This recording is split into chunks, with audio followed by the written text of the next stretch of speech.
Yo ho ho, what is going on, guys? Today's another day, absolutely sweltering hot in Ohio. It's probably 90 degrees and I'm on fire. Hear the AC unit going. I'm about to go inside after this video. But today I'm addressing something that I see almost every day on a variety of my videos. The same comment comes up. How do you maintain chlorine in your pool? How much liquid Clorox do you add? What do you use to chlorinate your pool? How do you make it so clear? How do you do this? How do you do that? So I decided let's make a video on that. Today I'm just going to be describing how I basically keep the chlorine content in my pool exactly where I want it to be, and how the way I do it is the only way I'd ever do it in the future, and pros and cons of that. Very few cons. It's actually very cost effective. It's fantastic. So let's jump right on into it. And as you can note, I do have chlorine tablets. Do I use them? No. I have chlorine packets. Do I use them? No, they are a thing of the past. Not going to use that at all. I would not recommend doing that, but you can, because the reason why I won't recommend it, it's just harder. It's harder on your skin. It's harder on just about everything. It's more expensive. I'm here for the cost-effective, best for your skin, and the only option, in my opinion, if you're looking for the best quality water, the best quality feel of the pool, gonna be a Saltron generator. As you see, I have the Saltron Retro. If I could get it on in there. The Saltron Retro, it is a chlorine generator. But during the start of the season, I just dump in 200 pounds of salt. It's every 2,500 gallons, it's 50 pounds of salt.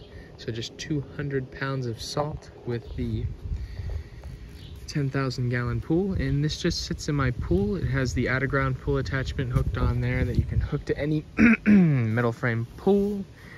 And with a wire heading on back on in here. It has the in-ground pool attachment if you wish to do it for the in-ground pool. And the wire comes back to here to a little device I have screwed on in here.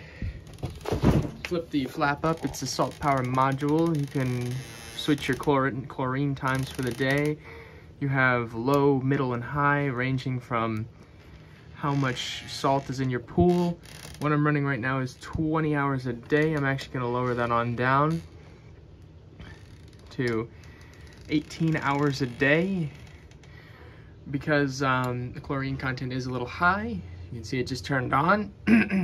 And salt content is low at the moment. It's fine if it's low, but it's usually on the normal, and it probably should go down there after 30 or so minutes.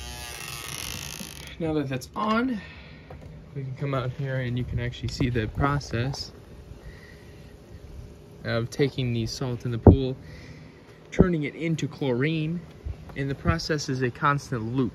It starts as salt, it goes to chlorine, the chlorine dissipates back into salt, and it's just a non-stop process. By doing that, you get incredibly clear water, you get incredibly smooth water. You don't even know that it's chlorine. Like, it's absolutely fantastic. But say I went over here to do a test, my chlorine content would be perfect. That's the way how you know you change your hours. You go get a test. It's low, you turn it up. It's high, you turn it down. But the Saltron Retro, in my opinion, is absolutely fantastic. Salt generator, actually chlorine generator for a pool. There's quite a few varieties that you can go about. This is for any pool. They have the out-of-ground in-ground attachment, but it doesn't get much better than saltwater pool that you generate chlorine with the Saltron generator. And if you have any experience with that, throw it in the comment section below. Wouldn't lead you in the wrong direction here. Stay away from that chlorine. It's expensive, not good for your skin, not good for your eyes, not good for young kids. Saltron generator. Any questions? Throw them on down below. You like it? Throw a like on there. Comment. Said that twice now, but go for it. Subscribe. Thanks for watching. Hope you enjoyed.